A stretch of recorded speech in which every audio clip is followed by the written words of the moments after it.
Ay nako, stop. Just stop.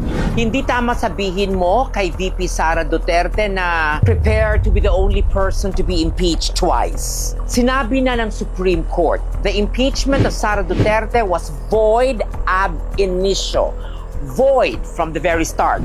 Translation, para malinaw, walang unang impeachment, walang na-accomplish, walang na-impeach. You can't be impeached twice if you were never impeached even once. Hindi ito opinion, hindi ito spin. Doctrine ito. Law ito, final na. So bago kayo magbanta ng second impeachment, aralin muna ang nangyari sa first. Because legally, it never happened. Period. Kanina lang ginulat tayo ng isang balita. Si Undersecretary Adrian Bersamin ay bahagi ng text conversation between him and BBM to confirm na si BBM ay may partisipasyon dito sa bilyong-bilyong pisong pagnanakaw ng flood control project.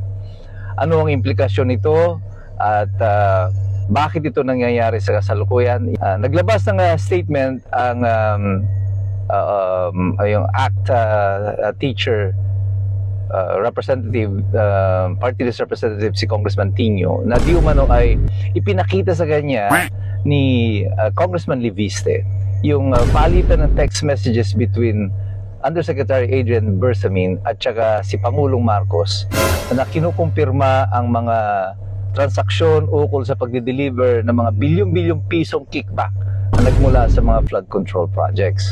Ang maganda pong pagmasdan niyo dito ay yung mga hindi nasasabi o hindi mga nababanggit sa mga news details. Number one,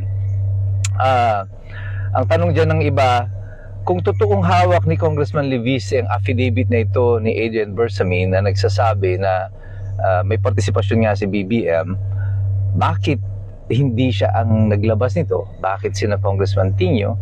Bakit yung iba pang mga congressman kagaya ni na Congressman Irice na nagsabi na nakita nga nila yung text messages?